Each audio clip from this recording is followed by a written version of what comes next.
आपके साथ प्रियंका राय और खबरों की शुरुआत करेंगे जयपुर की खबर से, जहां पर कोविड सहायकों का धरना लगातार जारी है। 20वें दिन भी लगातार शहीद स्मारक पर धरना दिया जा रहा है। कोविड सहायक दिल्ली भी कूच करेंगे, तो बड़ा ऐलान कर दिया गया है कोविड सहायकों की ओर से कि अगर जल्द मांगे पूरी नहीं की गई तो दिल्ली का कूच भी किया जाएगा।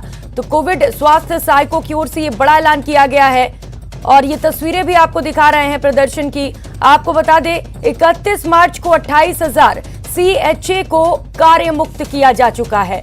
तो कार्य मुक्त करने के बाद लगातार मांग की जा रही है दोबारा से भर्ती कराने की, और इसी को लेकर लगातार कोविड स्वास्थ्य सहायक प्रदर्शन कर रहे हैं। प्रदर्शन के आज 20 दिन हो चुके हैं और लगातार ये तमाम कोविड स्वास्थ्य सहायक जुटे हुए हैं, प्रदर्शन कर रहे हैं। और इस बीच बड़ा ऐलान किया गया है दिल्ली कूच का। तो कोविड सहायकों के सपोर्ट में हरीश चौधरी आए हैं। कांग्रेस विधायक हरीश चौधरी ने सीएम को चिट्ठी लिखी है। कोविड सहायकों का कार्यकाल बढ़ाने का आग्रह किया गया है। कोविड काल में जान की परवाह किए बिना काम किया गया, आमजन की सेवा में समर्पित रहे कोविड सहायक। तो चिट्ठी में ये तमाम बातें लिखी गई हैं हरीश चौधरी की ओर से। उन्होंने लिखा है मांगों पर दोबारा से विचार किया जाए, तो मांगों पर दोबारा विचार कर निर्णय लिया जाए। ये चिट्ठी भी आपको टीवी स्क्रीन पर दिखा रहे हैं। हरीश चौधरी की ओर से ये चिट्ठी लिखी गई है सरकार को और ये मांग की गई है कि जो निर्णय लिया गया है उस पर दोबारा से विचार किया जाए।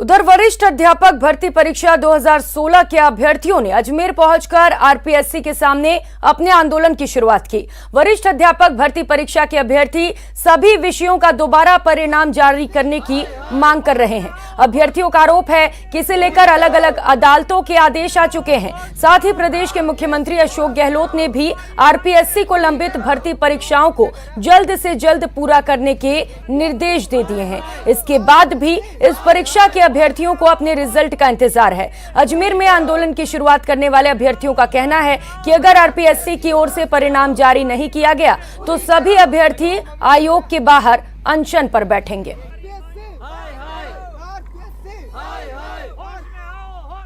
16 की वरिष्ठ अध्यापक भर्ती परीक्षा का परिणाम 3 साल से रुका हुआ है और आरपीएससी में बार बार ज्ञापन दिया जा रहा है, उस पर कोई ध्यान नहीं दिया जा रहा है। सुप्रीम कोर्ट का आदेश आ चुका, उसकी भी अवहेलना कर रहे हैं। हाई कोर्ट का आदेश आ चुका, उसकी भी अवहेलना कर रहे हैं। कभी यहाँ से लेटर डीओपी भेजते हैं और डीओपी से आरपीएससी भेजते हैं। ये 6 महीने से इनकी लुका छिपी का खेल चल रहा है और बेरोजगार परेशान हो चुके हैं। इस भर्ती को लेकर के अंतिम रूप से धरना दिया जा रहा है। हम वरिष्ठ अध्यापक भर्ती 2016 को पूरी करवाने के लिए हम यहाँ बेरोजगार एकीकृत महासंघ के बैनर तले धरना दे रहे हैं। हमारी भर्ती 3 साल से अटकाई जा रही है। और करेंगे अगली खबर का। बीकानेर से खबर है, जहां पर फोटोग्राफर के साथ मारपीट की खबर सामने आ रही है। फोटोग्राफर के साथ मारपीट और लूट की गई है। फोटोग्राफर बारात में गया हुआ था, इसी दौरान उसके साथ लूटपाट और मारपीट की घटना को अंजाम दिया गया। ये पूरी घटना पास में लगे सीसीटीवी कैमरे में कैद हो गई। सीसीटीवी में साफ तौर पर देखा जा सकता है कि बदमाशों ने घटना को कैसे अंजाम दिया है। पुलिस सीसीटीवी फुटेज के आधार पर बदमाशों की तलाश कर रही है। तो ये सीसीटीवी फुटेज आपको दिखा रहे हैं, जहां पर एक फोटोग्राफर के साथ मारपीट की गई है और लूट भी की गई है। तो फिलहाल पुलिस मामले की जांच में जुटी है। सीसीटीवी फुटेज खंगाले जा रहे हैं, जिससे कि जल्द से जल्द बदमाशों को गिरफ्तार किया जा सके।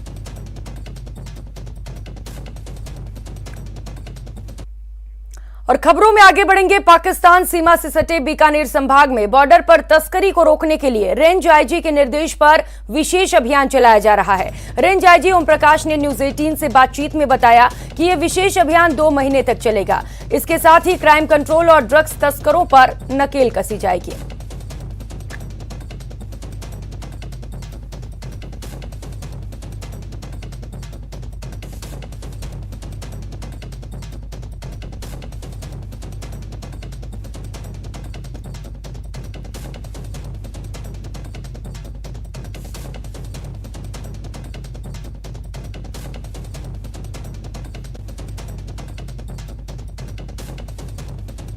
तो रेंज आईजी ने बयान दिया है। उन्होंने कहा है कि 2 महीने तक ये विशेष अभियान चलता रहेगा।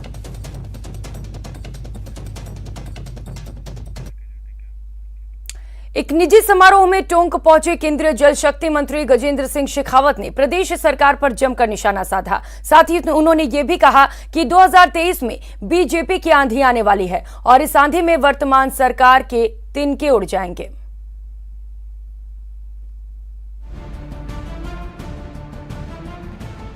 मालपुरा टोडायरा सिंह के विधायक कन्हैया लाल चौधरी की बेटी की शादी से पहले हुए समारोह में टोंक पहुंचे गजेंद्र सिंह शेखावत और सुखबीर सिंह जौनापुरिया ने सियासी बात भी की। यहां उन्होंने पानी से लेकर राम तक, विकास से लेकर चुनाव तक कई मुद्दों पर प्रदेश सरकार को घेरा और कहा कि सिर्फ बयानबाजी के अलावा गहलोत सरकार कुछ काम नहीं कर रही है। 144 लगाने की नौबत क्यों आई इस भारत में? भारत का नववर्ष मनाने के लेकर भारत में राम जन्मभूमि राम जन्म का उत्सव मनाने को लेकर के जो राम भारत के 135 करोड़ लोगों के आस्था का विषय है, उसको लेकर के किन लोगों के पेट में दर्द है, किन लोगों को तकलीफ है, और ऐसे तकलीफ वाली ताकतों को प्रश्रय कौन देता है, कौन शक्ति प्रदान करता है, इस बात का जो है खुलासा अब देश के और प्रदेश की जनता के सामने होना चाहिए। बयान दे चुके हैं। मुझे लगता है कि राजस्थान की सरकार को इस काम में सिर्फ बयानबाजी ही करनी है, इस काम को सिरे नहीं चढ़ाना है। इसीलिए वो इस तरह की शर्त के साथ में कि जो देश में कहीं भी जिस नियम के तहत काम होता है, उस नियम के विपरीत जा करके वो इस काम को देश की सरकार से डीपीआर अप्रूव कराने के लिए का बहाना बना करके कि भारत सरकार नहीं कर रही। अब तक देश भर में जितनी परियोजनाएं जिस नियम के तहत 75% डिपेंडेबिलिटी के साथ में हुई है, उसमें वो अप्लाई करें। दुर्भाग्य है कि पूरे राजस्थान की रफ्तार धीमी है। टोंक जिला इतना पिछड़ा हुआ नहीं है अगर 33 जिलों के आंकड़ों को मैं देखूं तो, लेकिन पूरे राजस्थान को यदि देश के प्रदेशों की तुलना में दृष्टिकोण से मैं देखता हूं तो राजस्थान आज 33 प्रदेशों में 29वें नंबर पर है, 29वें पायदान पर है। पिछले 2 साल दुर्भाग्य से राजस्थान की सरकार प्रारंभ के 2 साल में कोई काम नहीं कर पाई। निश्चित रूप से भारतीय जनता पार्टी का तूफान आने वाला है और सारे के सारे जो है अब तक के रिकॉर्ड ध्वस्त हो जाएंगे। भारतीय जनता पार्टी एक तरफा जीतेगी। केंद्रीय नेतृत्व के संपर्क में हो आप? तय उसी दिन हो गया था। नई चुनी हुई सरकार 2018 में अपना हनीमून पीरियड भी पूरा नहीं कर पाई थी। उससे पहले ही राजस्थान ने लोकसभा के चुनाव में राजस्थान की जनता ने जो धोखा राजस्थान के किसानों के साथ 10 दिन का नाम लेकर के हुआ था कि हम 10 दिन में संपूर्ण कर्ज माफी करेंगे, जो युवाओं के साथ में धोखा हुआ था, उसका संकेत राजस्थान की जनता ने लोकसभा चुनाव में दिया था। चुन चुन कर हर मुद्दे पर प्रदेश सरकार पर प्रहार करने वाले गजेंद्र सिंह शेखावत यही नहीं रुके। प्रदेश सरकार पर उनके प्रहार का सिलसिला आगे भी जारी रहा। राजस्थान में जिस तरह से माफिया एक्टिव हुआ है, रेता माफिया से लेकर के भू माफिया से लेकर के शराब माफिया से लेकर के तमाम तरह का माफिया जिस तरह से वर्तमान सरकार के नेताओं और जनप्रतिनिधियों के प्रश्रय में जिस तरह से चल रहा है, आज राजस्थान की जनता उससे आज ही जा चुकी है, परेशान है और सिर्फ समय का इंतजार कर रही है, सिर्फ दिन गिन। प्रदेश सरकार पर गजेंद्र सिंह शेखावत को प्रहार करते देख सांसद सुखबीर सिंह जौनापुरिया से भी रहा नहीं गया। उन्होंने भी प्रदेश सरकार के उस दावे पर करारा पलटवार कर दिया कि बीजेपी सांसद प्रदेश के लिए कुछ नहीं कर रहे। और दिन में मीटिंग में भी बात रखी थी कि 900 करोड़ रुपए तो टोंक जिले को दिए जो जल जीवन मिशन ने दिया है और 1138 करोड़ रुपए हमारे इसरदा बांध का काम चल रहा है और 1100 करोड़ रुपए सवाई माधोपुर में। ये आजकल 3000 करोड़ का काम माननीय मंत्री जी के आशीर्वाद से चल रहा है। मैं समझता हूँ हर घर को नल से जल देने की व्यवस्था पूरी कर। विधायक कन्हैया लाल चौधरी की बेटी की शादी 21 अप्रैल को होनी है, लेकिन उस शादी से पहले हुए समारोह में जिस तरह से प्रदेश सरकार पर हल्ला बोला गया, उससे साफ है कि 2023 की सियासी आंधी के लिए अभी से जमीन तैयार करने की कोशिशें शुरू हो गई हैं। दौलत पारेख, न्यूज़ 18 राजस्थान, टोंक। और अब बात सीएम गहलोत की। दिल्ली दौरे पर सीएम ने बीजेपी पर कड़ा प्रहार किया। सीएम ने कहा बीजेपी धर्म के नाम पर लोगों को भड़का रही है।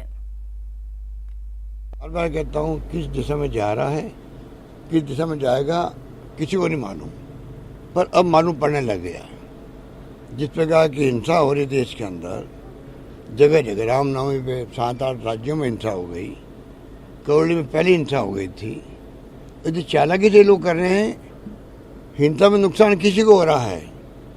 इतनी खतरनाक पॉलिटिक्स चल रही है देश के अंदर, उसको पूरे देशवासियों को, नौजवानों को विशेष रूप से समझना पड़ेगा सच्चाई क्या है।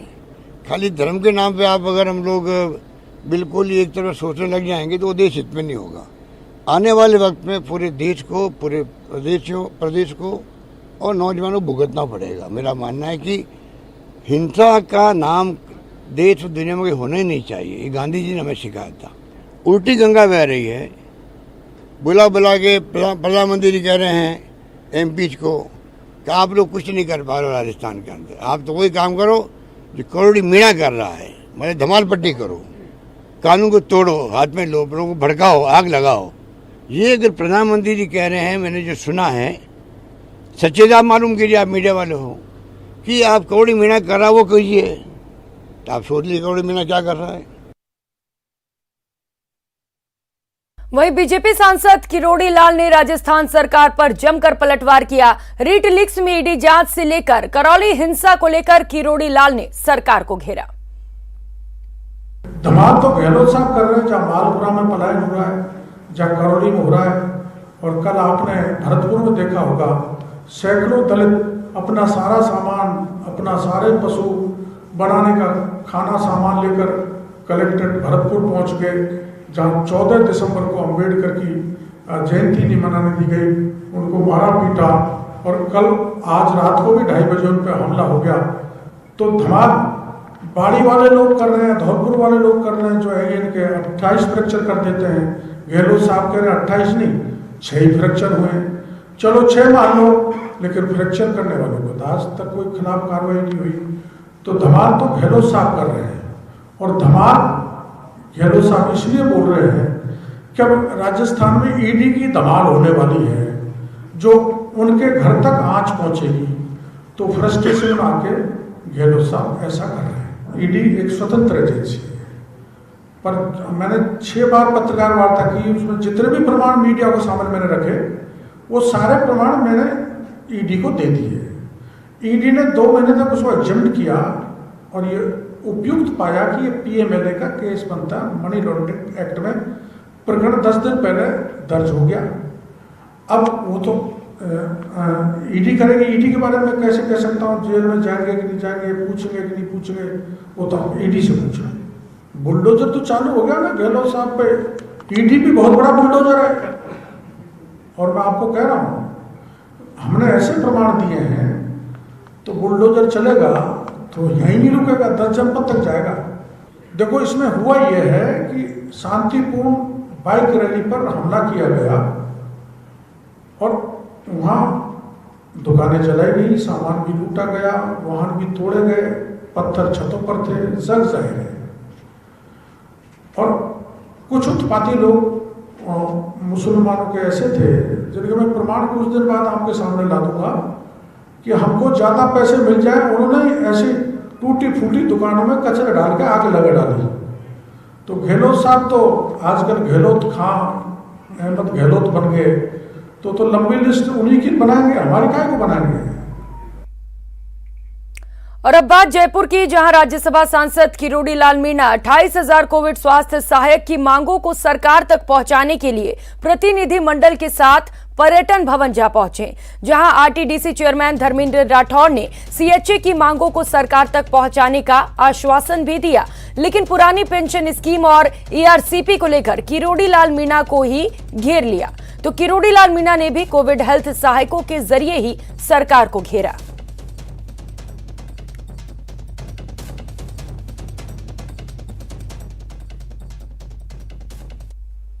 किरोड़ी मीणा जी एक ऐसे नेता हैं जिनको हम मानते हैं कि वो, उनको लगता है कि ये बात वाजिब है तो वो जरूर उठाते हैं।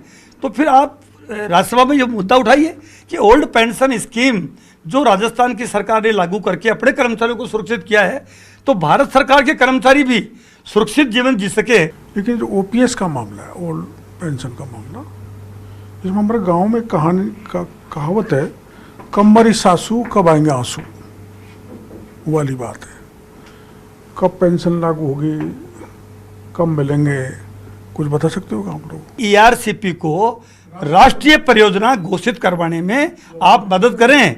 हमारे जो केंद्रीय जल शक्ति मंत्री है गजेंद्र जी शेखावत, वो तो इस मामले में फेल हो गए हैं खुद ही। मुख्यमंत्री जी, ERCP को आप राष्ट्रीय परियोजना घोषित कराने के लिए जो तकनीकी सूचना भारत सरकार ने मांगी है कि 75% डिपेंडेबिलिटी का प्रोजेक्ट बना के केंद्र को भेजें, मैं हर कोशिश करूंगा और कुछ भी करना पड़े मैं मोदी जी को राष्ट्रीय परियोजना घोषित करा के ही रहूंगा।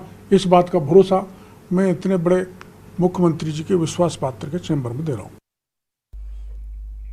और अब बात लोकसभा अध्यक्ष ओम बिरला के वियतनाम दौरे की।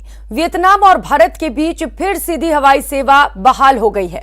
इसके साथ ही 4 नए रूट पर भी हवाई सेवा की शुरुआत की गई है। लोकसभा अध्यक्ष ओम बिरला और वियतनाम नेशनल असेंबली के स्पीकर वो हांगिन यू ने इसका शुभारंभ किया। दरअसल कोरोना की वजह से भारत और वियतनाम के बीच सीधी हवाई सेवा स्थगित थी। अब 29 अप्रैल से चिमिन सिटी से नई दिल्ली के लिए सीधी फ्लाइट शुरू होगी। 30 अप्रैल से हनोई से नई दिल्ली के लिए सीधी फ्लाइट शुरू होगी। इसके अलावा हनोई से मुंबई, होचिन सिटी से मुंबई और फुकोव से दिल्ली और मुंबई के लिए नई हवाई सेवा का भी शुभारंभ किया गया है। ओम बिरला ने कहा कि हवाई सेवा बहाल होने से दोनों देश के लोग और करीब आएंगे, साथ ही साथ व्यापार, पर्यटन और सांस्कृतिक आदान प्रदान को भी बढ़ावा मिलेगा।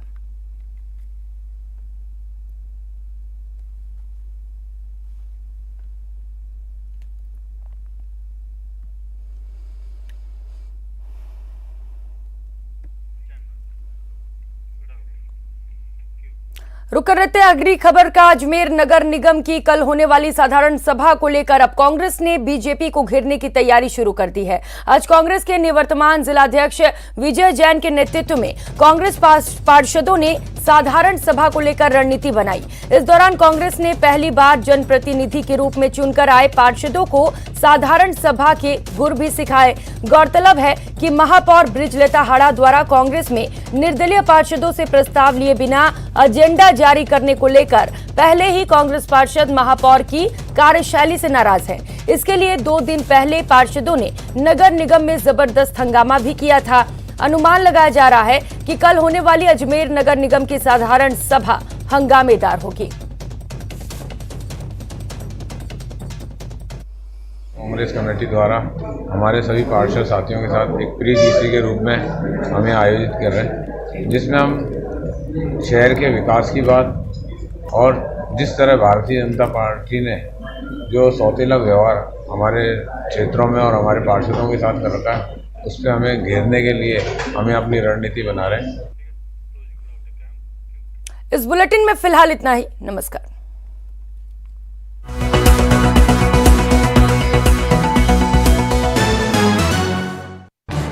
इस न्यूज हेडलाइंस के प्रायोजक पेट सफा आयुर्वेदिक चूर्ण। पेट सफा, हर रोग दफा।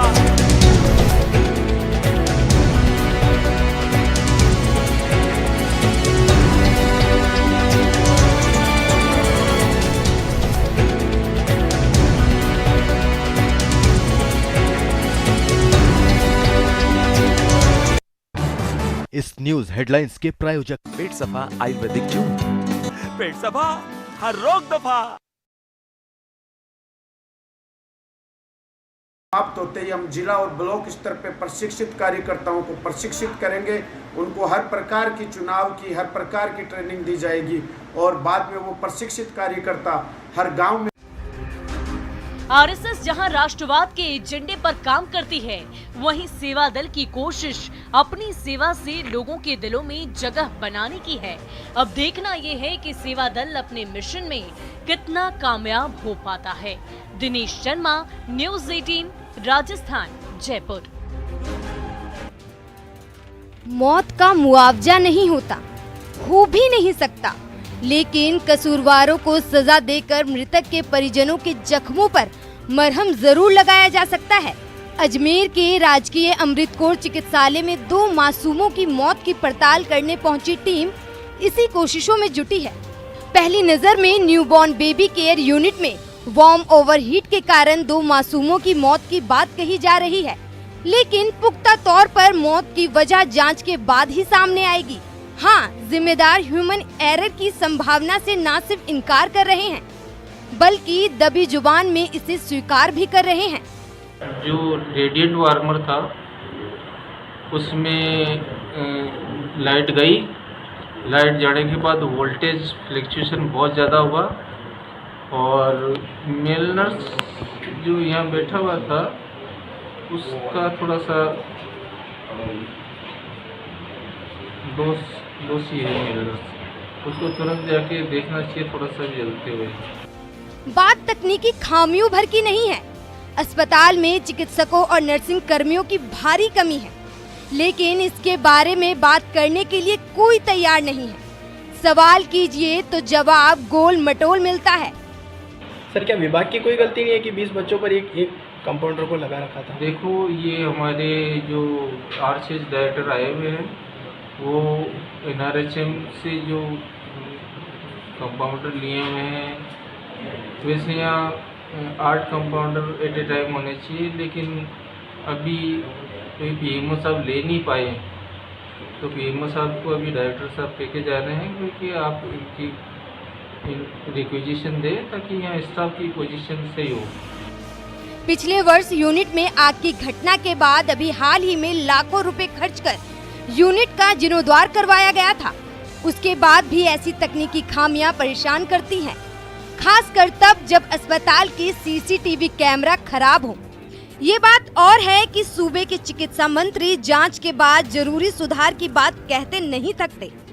ऐसे काफ़ी दुखदायी घटना है और इसमें क्यों हुई क्या, उसके लिए हमने डायरेक्टर को चाइल्ड स्पेशलिस्ट को वहाँ पर जांच के लिए भेजा है। रिपोर्ट आने के बाद अगर लापरवाही से हुई किसी की से तो निश्चित रूप से उसके खिलाफ कार्रवाई। जांच और दोषी को सजा देने के आश्वासन अपनी जगह, लेकिन ये तभी होगा जब सिस्टम को इन सवालों से जूझना होगा। अस्पताल की लापरवाही पर न्यूज़ 18 के सवाल, अचानक कैसे बढ़ गया वार्मर का तापमान? शिशुओं की मौत के लिए शॉर्ट सर्किट का बहाना क्यों? शॉर्ट सर्किट हुआ भी तो उससे बचाव का उपकरण कहाँ था? शॉर्ट सर्किट कारण है तो फौरन वार्मर को डिस्कनेक्ट क्यों नहीं किया गया? क्या कोई भी स्टाफ नहीं था वहां मौजूद? क्या सुरक्षा के मानक पूरे करते हैं ये अस्पताल? अस्पताल का प्रबंधन क्यों नहीं आ रहा सामने? 2 मासूमों की जान लेने वाली लापरवाही की सजा क्या? Bureau report, news 18 Rajasthan.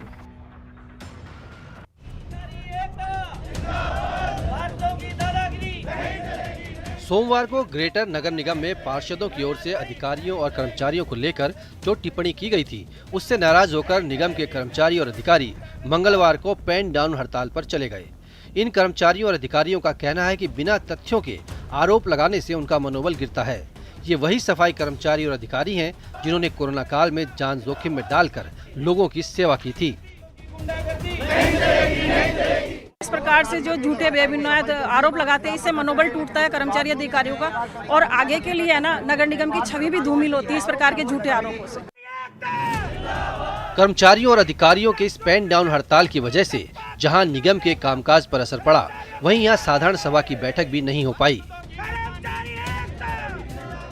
मैं साधारण सभा की बैठक के लिए यहाँ आई हूँ, पार्षद भी आ रहे हैं, तो जल्दी ही जयपुर के हित के लिए, जयपुर के मुद्दे के लिए बैठक की जाएगी। देखिए, ये आपको पिछला और ये दोनों देखते ही आपको पता चल गया होगा कि ये समर्थन में उतरते नहीं है। ये प्रशासनिक सबसे उच्च अधिकारी